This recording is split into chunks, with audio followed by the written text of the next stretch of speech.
but feel your feelings. We're not pushing them away. We're Mhm. not necessarily holding on to them either, because it is a fine line. And if we can allow the nervous system to process the loss, then it will find its way to the file in your mind where loss lives, right?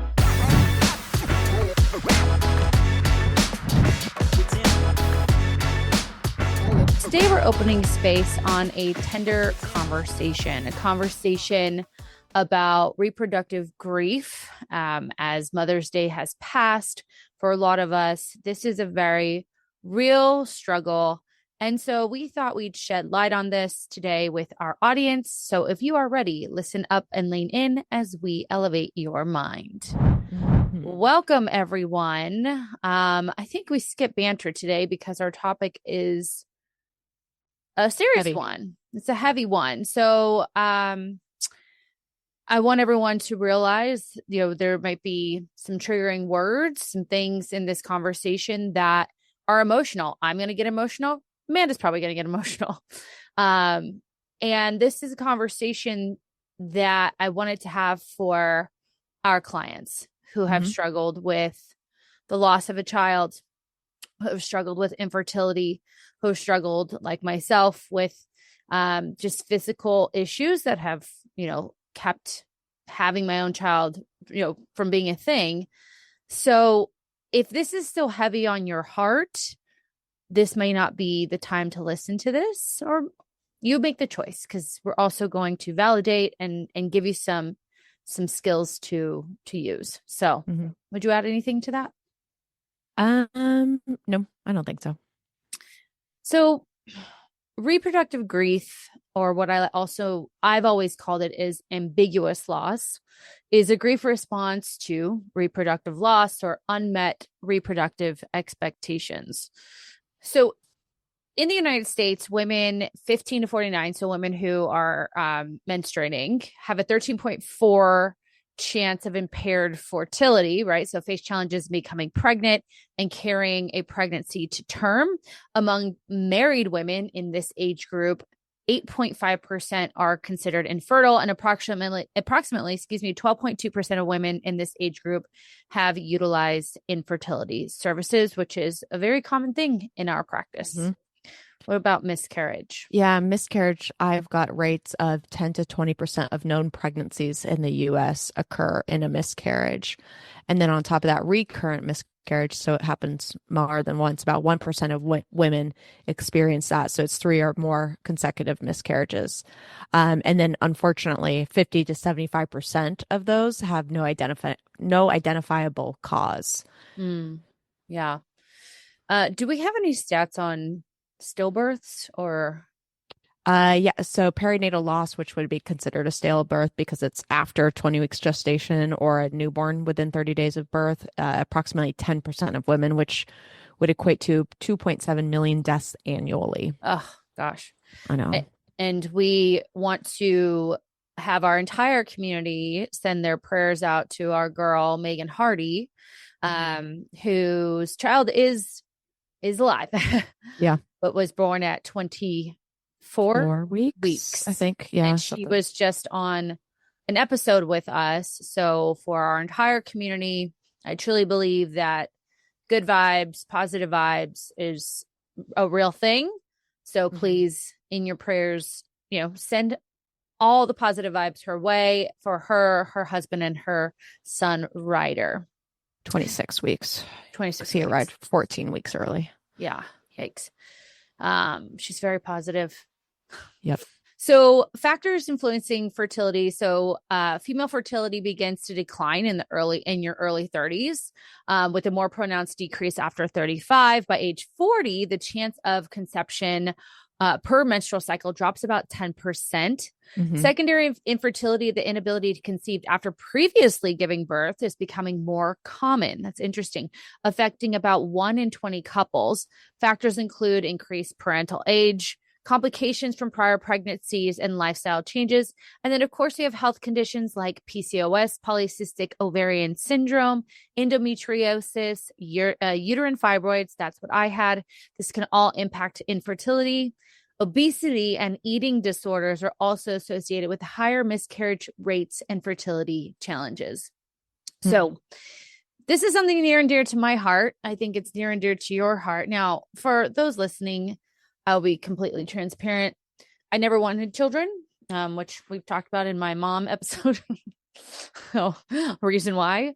However, having the option taken away from you is a mental challenge, and if you want, and I can imagine someone who's 100% like, I want to have a family, whereas I was like, I don't necessarily want to have a family. But even then, like, having the option or having your body tell you, nope, you can't do this, right? You really do grieve. I mean, I went through, and for me, it was just, a couple of days, where for others, it can be a lifetime. In my experience working with clients who have struggled with infertility, they do feel like their body is almost like rejecting them. And I often see like ways of trying to control, right, to make up for what they can't control. They feel a lot of frustration. They feel a lot of guilt. And it's interesting because even, and this works on the opposite side of like, if the male is having the struggle with infertility where the female is all the parts are working appropriately, they often feel like, okay, but why can't my body like overcome that? Like they almost want to provide a solution for the male counterpart. And even like there is guilt that males feel because like they should, like that's like what they were bred to do, right? Is procreate. Right. And we are bred to procreate as well. And so there is a lot of like emotional turmoil, and there's a lot of psychological impact that happens. I mean, even like one of these stats that we pulled up, they have an increased risk of having PTSD if they've experienced miscarriage. Nice. Approximately 20% of women who undergo a perinatal loss develop depression or PTSD. But I think it's important because, like even you're saying, grief is really complicated with this. Like some people experience it, for a couple days. Some people experience it for weeks. Some people experience it for months. Sometimes it ruins, or not that, but sometimes a marriage can be completely, affected by this lack of conception. Right. And I would say even like a lifetime if not treated, right? Because I mean, PTSD lives in your nervous system, and can affect you. Always say if it sounds like, smells like, feels like, tastes like loss in any way, it can trigger that wound, and so reproductive grief or ambiguous loss is, again, grief around these unmet reproductive expectations. And I want to just say it includes miscarriage, stillbirth, infertility, medical termination, loss of future plans, so hysterectomy or early menopause, identity shifts post-childbirth, and choosing not to have children. And it's often overlooked because it's so common. It's common but not talked about. But then when it happens, you feel bad, but then you don't know what to say to someone who's gone through this, right? And I have one of my very dear clients have had gone through this now, 2 miscarriages and 1 ectopic pregnancy. So throw that in there. Yeah. And now 3 attempts at IVF. And she's the reason why we're doing this, and so we had this conversation, but it gets overlooked because it's invisible. There's no funeral. There's few rituals around it.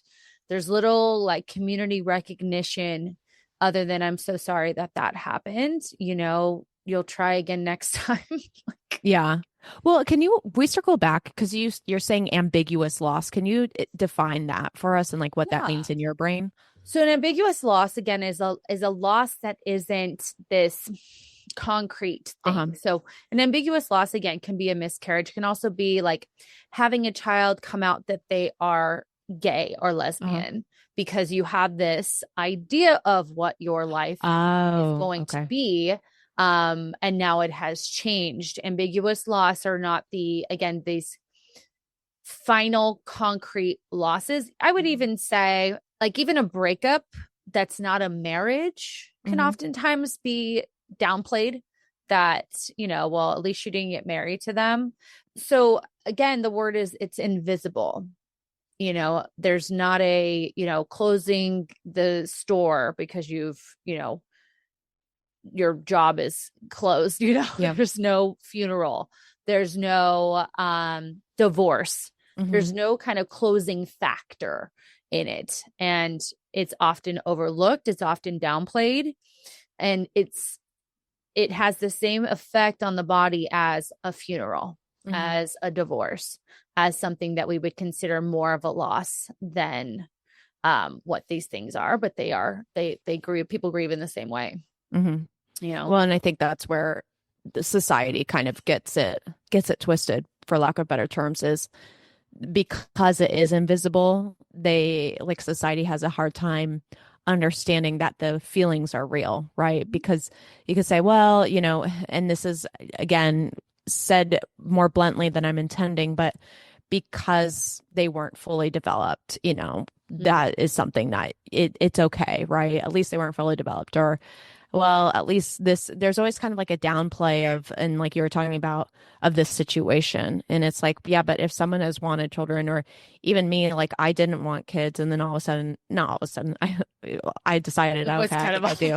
Yeah. And like literally I was you like, I think flip-flop for a while. Yeah, I flip-flop for a long time, and then I decided I was going to have a kid. And now it's interesting because I'm on the other side of it, of having a baby, where I see things a bit differently. So we'll take Megan for an example, because her stuff is very real and it's happening right now.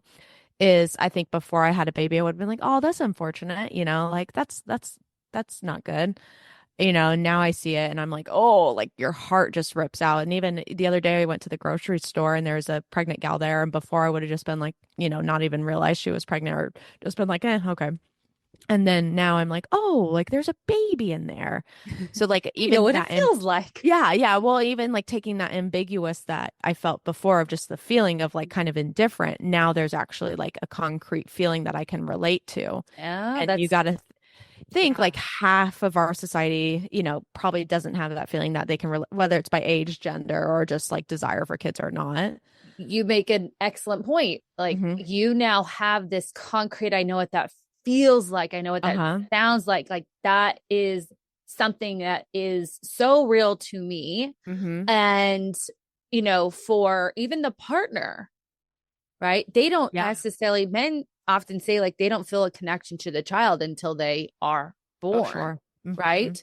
And so that disconnect can cause a lot of issues as well, because the women they feel invalidated, right? They feel guilty, they feel ashamed, and their partner may not, I mean, yes, they're sad, but not to the extent that the mother is, right? And I think that can cause, like you said, even more issues around this. I know for my clients, she has to go on with her life, seeing her friends and her cousins get pregnant.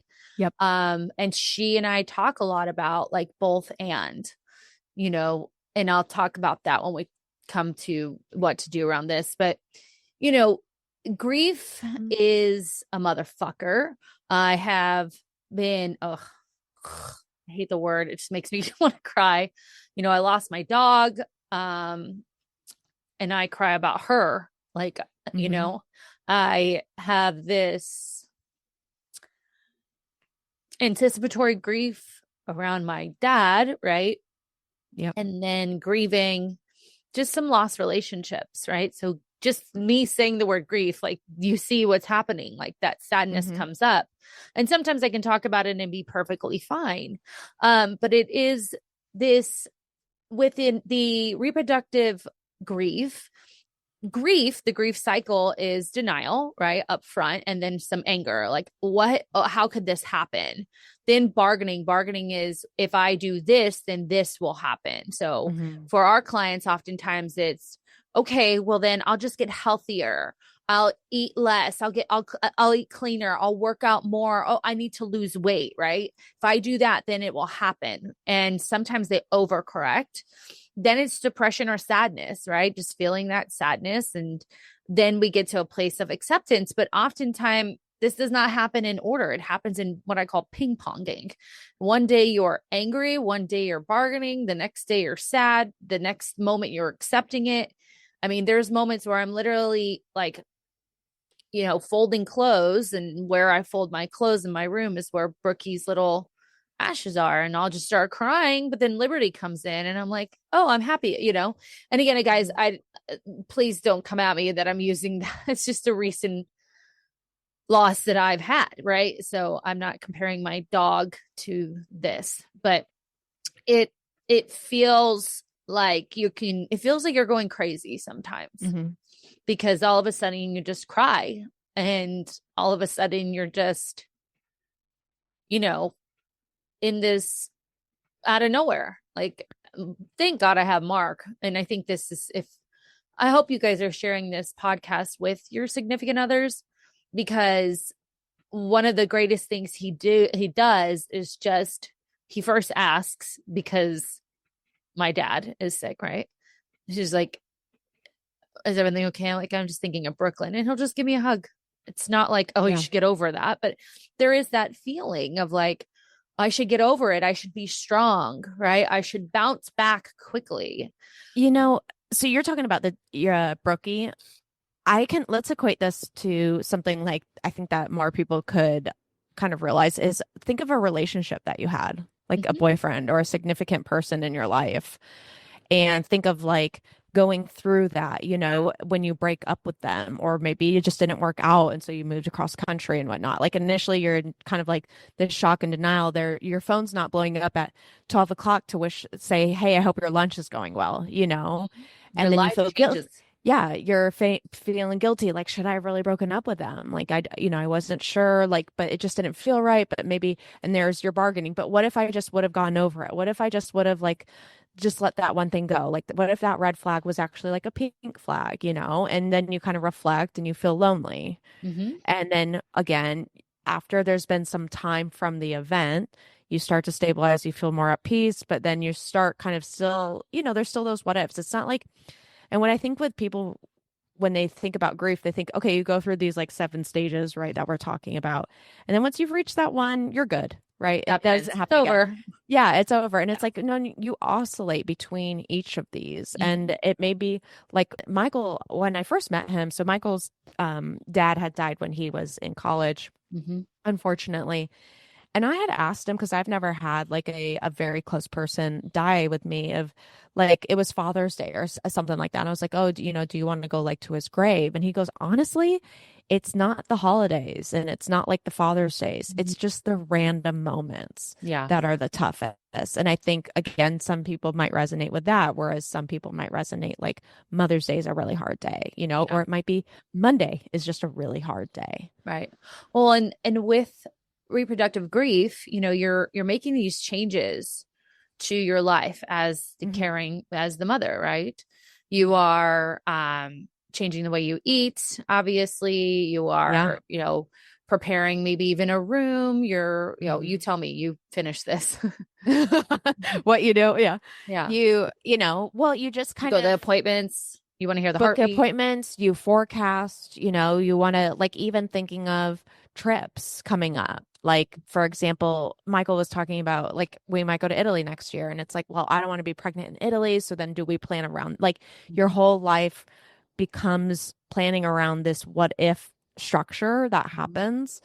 And even you kind of think like, oh, I don't need that. Or, even kind of like thinking about names, right? Like if you're just watching a TV show, you're, oh, that's a nice name. What about that? So everything has like almost a little pin attached to it that you put on the whiteboard of this person that you're creating in your mind, right? To not exist. And then all of a sudden it's like that whiteboard like burned down with your house, and you're going to be pretty upset about that. Yeah, absolutely. And we want to validate that. That it's not only you've now changed your lifestyle, so I'm making these physical changes, but then I am creating this belief, this idea, what this child is, who this child is going to be. Yeah. You're creating you in your mind are creating that life and what it's going to look like when you bring them home? What is it going to look like on their first day of school? What is it going to look like when you walk them down the aisle? Yeah. I mean, I've got a good example too, is I had a client, she was pregnant. So her and I, she gave birth about a month after I did. Um, and so we didn't find out the gender for my baby. And she's like, "You're not going to find out." I was like, "No, I don't really, it doesn't weigh on me one way or the other." And I was like, "What about you?" And she's like, "Oh yeah, I have to." And I was like, "Oh really? Why do you say that?" She goes, "Because that helps me like identify who they're going to be and like realize that it's real and start to like think of the name. And then I have to be able to call them that name." And I thought, oh, that's it. You have two different people who are taking a totally different perception of what that means. Right. Right. Well, and I want to talk about infertility as well as like early menopause and medical issues. So that's not even a child, right? That is, you're assuming your life is going to look a certain way, and you'll get pregnant, maybe you're traditional, get married, move into a house, get pregnant, have a baby, 2.5 kids, so on and so forth, until you start trying. And it's this frantic, why isn't this happening? Like, who's the problem here? Right. And going through all the testing, seeing if there's an issue. And like you said, sometimes it's not concrete. Like for me, it was these fibroids, and they tried to reduce, like kill them really through a uterine fibroid embolization, where they put little pellets in my veins through my, what is the vein in your hip? I don't know. Everyone's like the hip vein. Yeah. Femoral artery. Oh, okay. There you go. That makes sense now. Yeah, that one. I was like, femur, boom, bing. That's how my brain works. Hey, YouTube, today's giveaway, yes, we're starting this, is the Self-Mastery Method, which is a self-led program on my mindset method. All you have to do is comment below on this podcast, and we are going to randomly select the winner, and you will get access to that program for 4 months and be able to work through the entire method and join along with all that we do. Now, back to the show. And they kept growing, and I was bleeding all the time, and it made me feel disgusting. Yeah. I didn't want to have sex. Like, I didn't want any of that. And so the doctor's finally like, "Look, you have no other option at this point. You have to get your uterus removed. We'll keep your ovaries so you don't go into early menopause." Right. And for the girlies who have endometriosis, PCOS, right? That's also ambiguous, because for me, I could see them in a scan. I don't know about endometriosis, PCOS. Can you see symptoms? Sure. But even like PCOS, could I have PCOS? Yeah. Because I'm Italian and Spanish, and I grow hair in weird places. And I had weird periods and all of that. But there's no, like, for those types of medical conditions, there's not like a concrete, like they removed something from my body, right? Whereas for those conditions, it's not as like cut and dry, I guess. No, I'm thinking of one of my clients right now. Is labs are all okay, everything's fine, sperm is fine, and it's just not working. You know? That's and even worse. She just doesn't know what it is, and she's very involved of getting to the problem, the root of the problem, and doing it. But even the doctor that she's been working with I think there's only like 1,500 reproductive doctors in the United States, if I remember that stat correctly. There's not a lot, right? So there's a lot of time, there's a lot of waiting, right? And in this phase of life, most women, when they're ready to have children, as we know, most women are having children later in life because of our careers and because of going to college and whatnot. That waiting period now is unacceptable, right? Because they don't have years to wait. They're already kind of at that advanced maternal age, as it's called. So not only that, but even going back to my client of, they want to find the solution. And sometimes there is no solution, right? The solution is here, do IVF. And it's like, but what led me to need IVF? And it's just unexplained infertility. And it's kind of like, it's just unexplained breakup. It's like, but why did you guys break up? You don't just, there's usually a reason. And, for most things in life, we have a reason. I think with this ambiguous term, it's so hard because there is no, here's your uterus, hold it up. You see all of these fibroids, that's what caused it. Right. And you can go, okay. It's just, we don't know. And it's so hard to say that and to recognize that and put it into practice of like, they don't know. And, you tell that to someone, like say I had it with you and I was like, they just don't know. You'd be like, well, how could they not know? Right. It's never just like, that's unfortunate. It's, well, wait, and it's like, you don't think I've asked myself that 1,000 times? Yeah. I think too, like once you do after that process start IVF and we're not getting the results that we want. So that to me is so compounding. So, and I just think of my girl and she and I try to get her to like, at least have the moments with me where she can just talk about it, and she's in the medical field. So when she first told me about her first miscarriage, she used medical jargon and I go, cut that shit out. Like, talk to me. Right. Yeah. So miscarriage, ectopic, right? So grief, IVF, grief that I have to do it. Round 1, 4 embryos. Round 2, 5 embryos. Round 3, stopped in the middle. Grief. And we talked about that, like the compounding factors. And we're just trying to get her to a place where it doesn't turn into a post-traumatic stress issue, right? And allow her to understand when it's happening. So let's talk about some ways that this shows up, reproductive grief. So,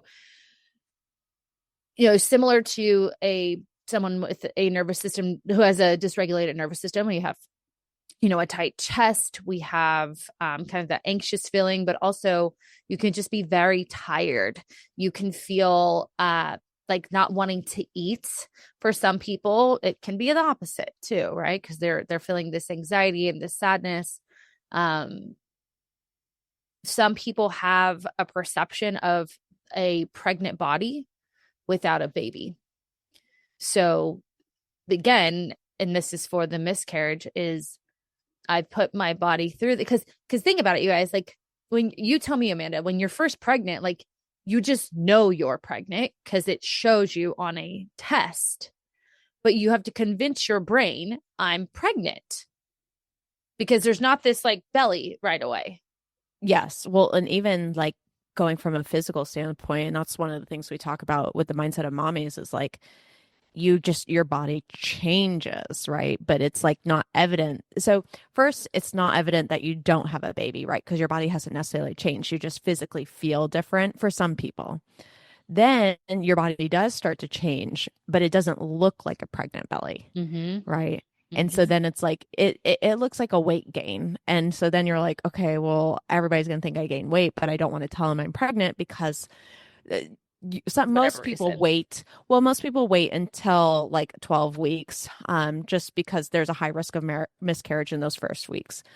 But even then, it's this feeling of like, okay, then when does this like belly pop? So that way it shows that I'm pregnant, right? Right. And so in even thinking of then say you do have a miscarriage, unfortunately, like you still are looking pregnant. Right. And so what you that convinced your mind, like you convince yourself, like I am pregnant. Yeah. And so your hormones still have to do what they do. And that's unfortunate too. Right. And I want to honor that process too or validate it. Then I have to go through a DNC. Yeah. And the process of that. And then I have to have my first period after that. That is, as I understand, a terrible feeling. Right. And we want to validate like once we can like have these conversations, it's like we can prepare our community, we can prepare our people, we can prepare ourselves.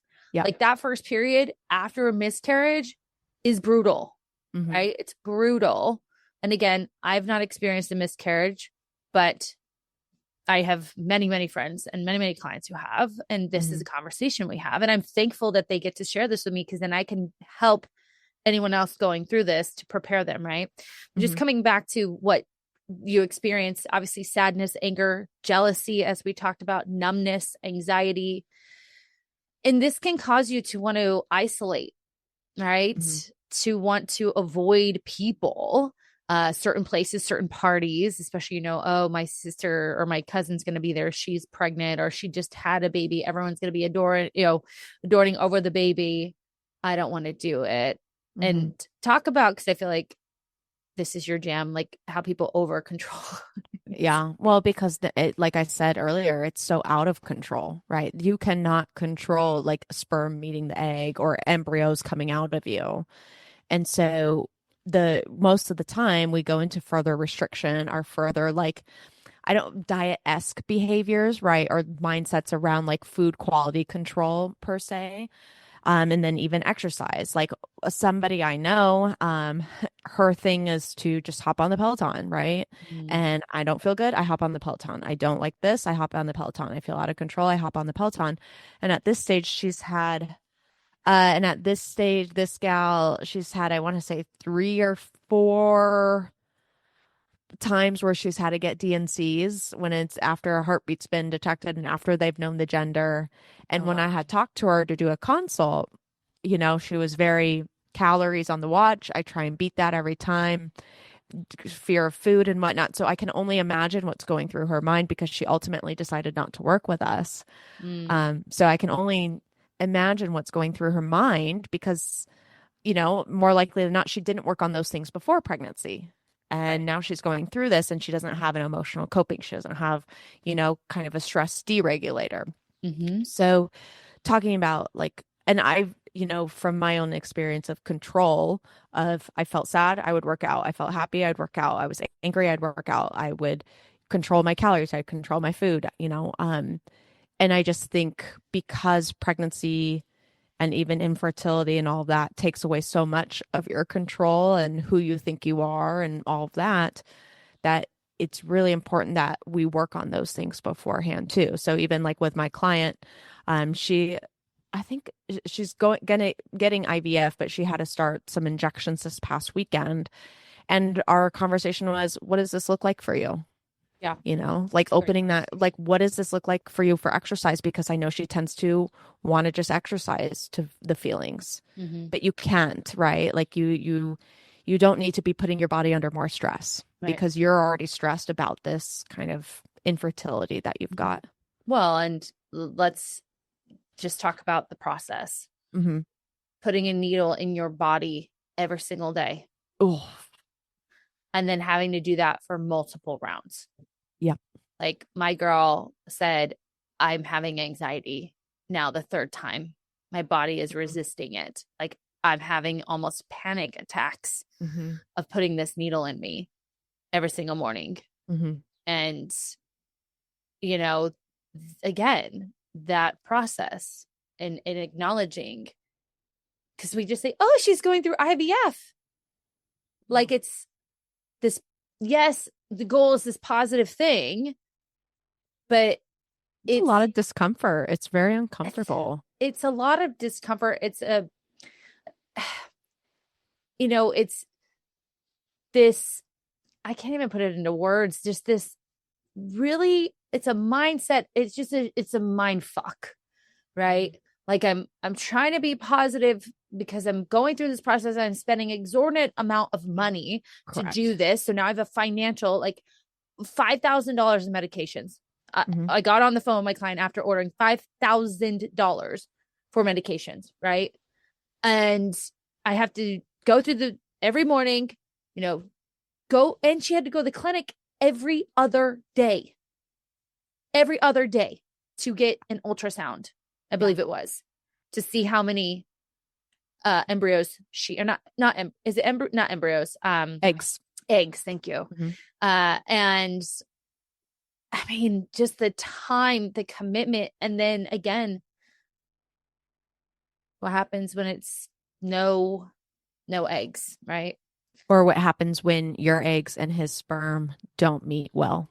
Right. That, I mean, again, so much on top of each other. And so what we want to discuss is kind of what healing can look like, Mm-hmm. you know? And first and foremost, I want you to allow yourself to feel. Mm-hmm. You don't have to be strong. You can lose control. And what I mean is you can feel your feelings. Mm-hmm. Again, it's so common, which is fucking terrible, that we just, oh, that sucks. Maybe next time. It's like you didn't strike out at bat. You lost your child, or you're having trouble getting pregnant, or whatever it looks like. And Well, even, I'm sorry to interrupt you, but even lost maybe some of the relationship too. Like going back to the conflict between the significant other and you know, you may be done and they may be saying, let's go one more time. Oh, yeah. Like, what does that even look like on that end too? But feel your feelings. We're not pushing them away. We're not necessarily holding on to them either, because it is a fine line. And if we can allow the nervous system to process the loss, then it will find its way to the file in your mind where loss lives, right? Whereas PTSD, is the way I explain it, is that we don't process what happened to us, and the perception of what happened to us continues to just kind of fly around in our brains and doesn't get filed away appropriately. So feel, number one. If you want to cry, cry. And if you're a business owner, a executive, someone who leads people, you need to educate yourself on this. Because if you have an employee who's gone through a miscarriage and she needs to, or he, could be both of them, needs time to be away or leave the meeting or whatever that looks like we would do the same with death or loss. Yep. We need to do the same for that, for these individuals, for ladies and men. I want to say men too. Let's talk about support first. So as I mentioned, like with Mark, just want to make sure I know what you're sad about, but even he'll just say Brookie and I'll say yes. Right. Because I think now he knows the cry, you know, like, you know, Olivia's, no, it's just like, if it was my dad, it'd probably be more, like dramatic. Dramatic. I don't want to say dramatic. Heavy. It'd be heavier. Yeah. Whereas Brookie's kind of more just like a whimper on the spectrum of cries. Yeah.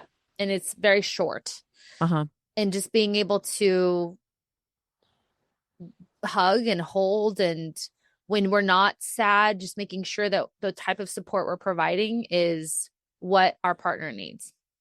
You know, when we found out that I was going to have the hysterectomy, like, I just cried, and he held me, and obviously he was there throughout all of the process, and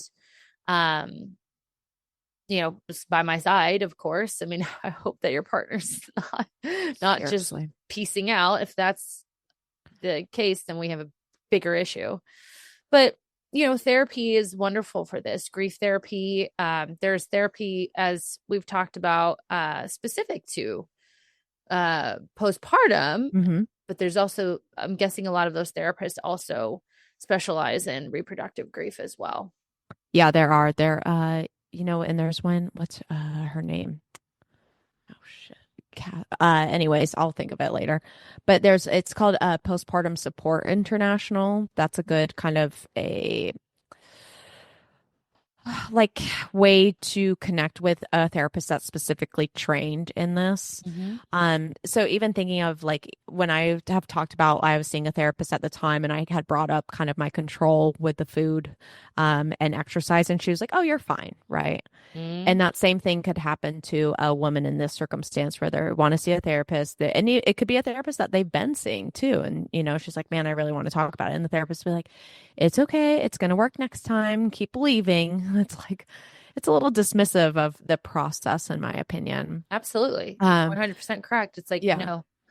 feel, just sit. You don't have to say shit. If you're a Yeah. therapist listening, like, do you just need to cry right now and let it go? Uh-huh. Because you're trying to be strong. If you have other kids too, Yeah. I got to stay strong for them. I have to stay strong for my partner, Mm-hmm. right?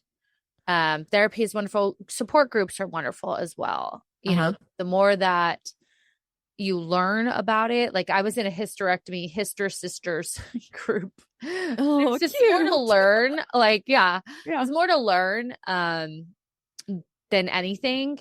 I will say too, with something like a hysterectomy, you do get reminded of it when you go through perimenopause because it becomes Really? fairly frustrating because you don't know when your Period. cycle is changing. So now, like I'm working with Jenny and we're using my heart rate variability and my temperature and my resting heart rate to decide where I'm at in my cycle because my last hormones were all fucked up, right? Mm-hmm. But she's like, depends on where you're at in your cycle, Mm-hmm. right? They did show like perimenopause, but now we're trying to say, okay, do I need to go on like a hormone replacement situation because my progesterone, my testosterone are low and my estrogen is high, as well as some other things. So just wanted to say, like, then we go through these other changes and we're reminded of it again. But Yeah. support groups and then friends. Mm-hmm. Sometimes just having that friend who's been through it. I know for me, I am a resource because I had my hysterectomy so young. Just to be like, here's what's going to be like. Yeah. Make sure you've got some, stool softener because this is where you're probably going to feel a lot of pain.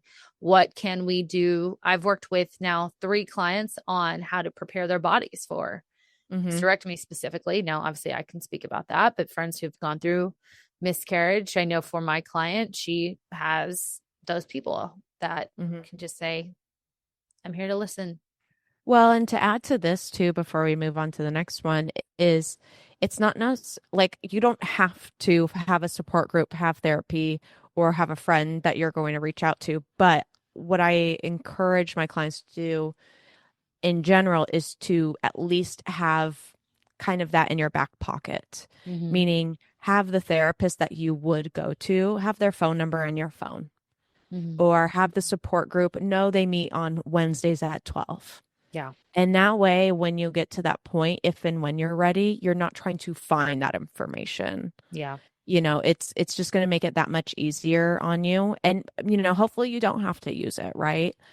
But more likely than not, you probably will. And it would be more beneficial for you to meet other people that can understand how you feel without trying to explain yourself. Yeah.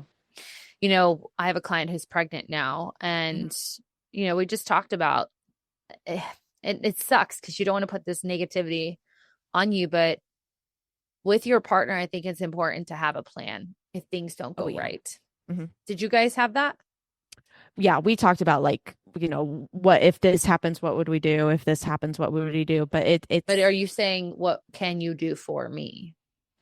Yes, because Michael and he's like, well, how can I help you? And I was like, I envision it this way. And I even talked to my clients like, you need a plan for birth. Like, what is he or she doing in that room with you?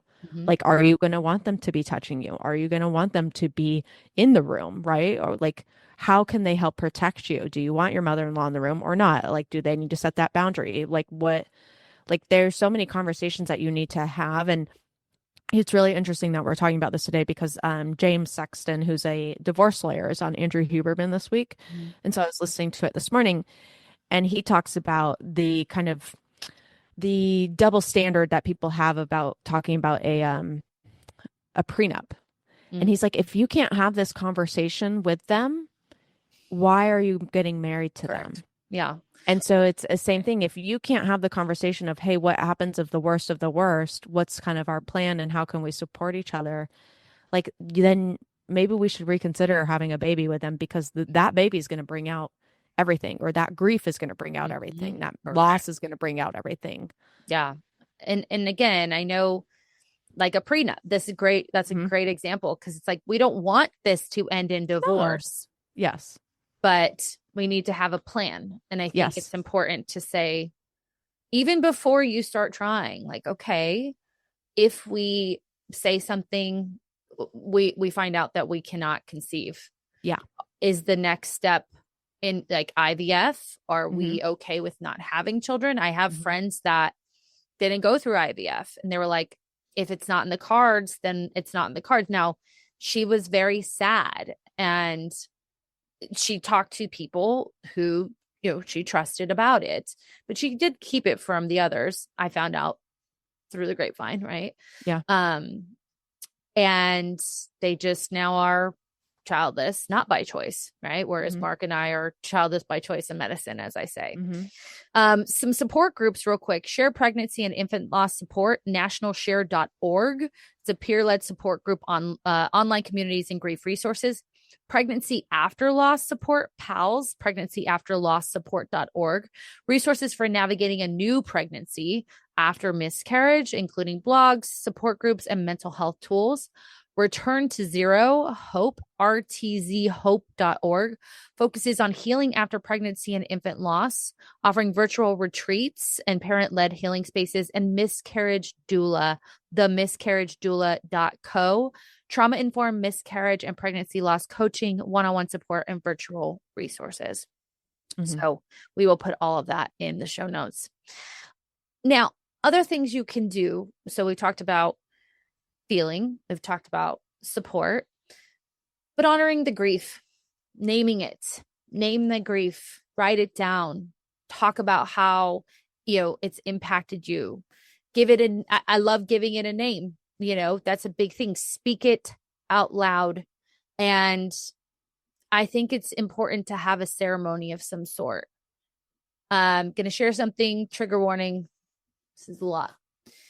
Now, it was on his own podcast, so other people may have heard this, but Nick Viall and his wife had a miscarriage. And his mother said, what did she said something like, have her sit on the sink and pull it up instead of the toilet, because the mass came out. And she didn't. So he literally had to go into the toilet and grab for it so they can have this ritual.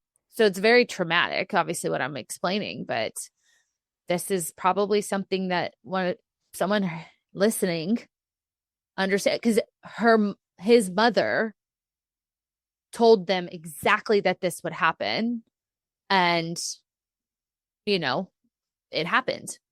So I thought that was really interesting when they were sharing their story and sharing that part of it. But it doesn't have to be that type of ritual. But with even Megan, she talks about she named her son. Yeah. She talks about her son in heaven. And I think that that's important, right? And having that kind of ritual around it. What else would you have? Or what else would you add? I think, honestly, you have to define what works best for the couple too, or the pair.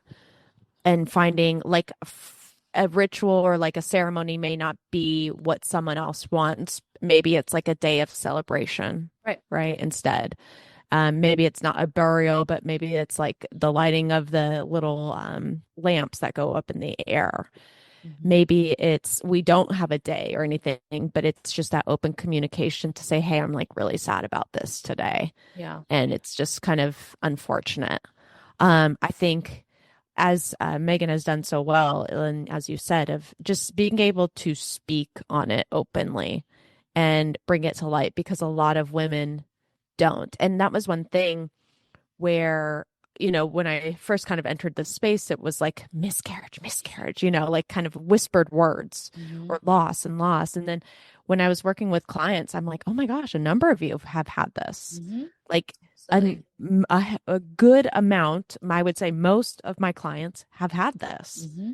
but it's not talked about. Yeah. Right. And they just live in shame with it. And their husbands, or their significant others help support them. But then it's like that pick up and move on.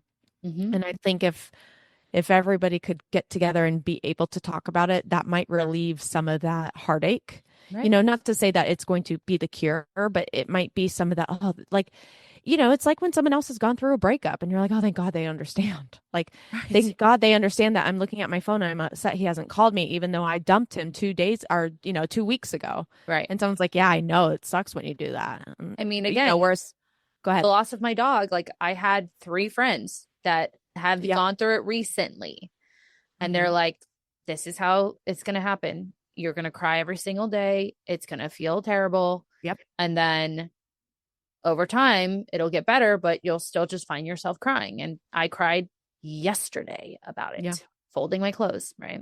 Well, and I think that's why it is important to get a someone outside of your world, kind of their support. So like a therapist that is trained specifically in this, because Yes. they're going to be able to kind of take, similar to what we do as coaches, right? Take the information, digest it in a different way, be able to spill it back to you in a way that you might be able to understand, like the logical side of this. And not saying like, that you need logic and science to say this is why it happened, but they might be able to offer you a different perspective that helps you grieve and heal that much sooner. Yeah. As well. It's again, we as coaches, we try and help women get off this diet train that much sooner. They're more likely to get off it quicker when they hire a coach as opposed to trying to do it themselves over and over again. Absolutely. And just speaking of that, learning how to reframe instead of kind of bypass. One of my friends had a miscarriage, and it was the weekend of her baby shower. Oh. So very much far along. And she and I talked about it, and she said, later on, I had this dream that the baby came to me and said, like, said something to her. This was a while back. And they were trying to understand why it happened. And they found out that if she would have come to have the baby, she would have died. Oh. And that in the dream, the baby said something along those lines. And that for her, now this is going to happen to everyone, right? Mm-hmm. Was a way to reframe it. Like, my baby saved me. Mm-hmm. Yeah. And it's that reframe of, trying to, maybe you'll never understand it, but trying to find a way to gain acceptance over it. Mm-hmm. I don't know why. And this is where faith is really important. I don't know why, but this was not meant for me. And I just have to have faith in that. Now, that's after you process. Like, I don't know why. I just, have to have faith. But reframing, and you don't even have to do it in a spiritual way, but in a logical way, of this, my body wasn't ready. My body wasn't ready for this. Or like, for me, do I know why I had fibroids? No. Do I think it's because of trauma? Yes. I think a lot of trauma is in the hips, and a lot of trauma and emotions are stored in the hips as well. Right. So, well, and there's a lot of, when you're in constant fight or flight, your reproductive system is offline. Yeah. It's offline. And I think that's why we're seeing a lot of these unexplained things, but that's a whole nother conversation. Mm-hmm. And I don't necessarily have the research to back it. I mean, Gabor Mate talks about this all the time, and he's like my dude. Anyway, other mindset shifts, compassion. Yep. Wouldn't be an episode if we didn't say that. Yeah. Well, and I was even thinking of, like, similar to what I tell my clients, how would you talk to your children or your friend about this? Mm-hmm. So how would you feel, like, instead of being like, I'm just not working, my body is broken, those kind of repetitive guilt and shame that we feel from the reproductive end of, what would you tell if your child was going through this? Right. And that's something like if you're the most compassionate with them, you deserve to be the most compassionate with yourself because you too were once a child Mm-hmm. or your girlfriend, like you would never be like, well, yeah, your organs failed. So sorry. You would Better luck next time. yeah, better luck next time. Yeah. So, but you would say like a lot more. You would go, I know it's so hard. I know it hurts. I know it's not fair. I know this doesn't feel well. And so you need to give yourself like almost that own like compassionate hug that you would give other people. Yeah, I love that. And setting boundaries. Yes. Setting boundaries with others' expectations. Person's like, better luck next time, or it'll happen when it happens. Like setting boundaries and just saying, look, I right now just need to deal with this moment. Yeah. I am not in the headspace to be future forward. I need to be present. Well, and so if we can avoid some of those comments. Yeah. And even you have the right, even if it's say a year from the event, you can say, you know what, I'm just not comfortable talking about this to some people. Yeah. Right. And you don't have to share, like if it's a person at a random party, oh, I heard about the law. Are you okay? You'd be like, yeah, I'm just not comfortable talking about it. Right. Like you don't have to share everything with everybody, but like we said, you do need those kind of support structures in place that you can share with them. Yeah. And I was explaining to my client both and statements of you can both be happy for your friend who is pregnant and be sad and angry about your situation at the same time. Both can be true. Both can be true. And it is okay. And explaining that to a partner is important. Like, I'm happy for her, but I am incredibly sad because it reminds me of our situation. And I need you to understand that both of those feelings are happening to me at the same time. And that feels nutty. Yep. And it feels unknown. It feels like, I would even say is like you almost feel numb, because remember, numb is feeling all the emotions at the same time. It's not feeling, because we don't do that. And so anything else? Well, we see you, we hear you, we want to honor you and what you've been through. Now I'm crying. And we just wanted to shine light on this for the women in our lives, who've gone through this, our amazing clients who go through this. And, yeah, that's it. We're with you. Yeah. Good. Well, I mean, it's sad. It's me. You. So, finish this out. Close us. So, if there's one thing you took away from this podcast today, be sure to share it with a friend. If you enjoy our podcast, be sure to like, comment, and subscribe. If this hit with you, be sure to leave a comment so we can reply and let you know that we're thinking of you. And as we are thinking of all of those who are mothers, would be mothers, have been mothers, we are with you. If there's one thing that you took away from this today, it's what you say in the mind, you see in the mirror. Goodbye. Bye.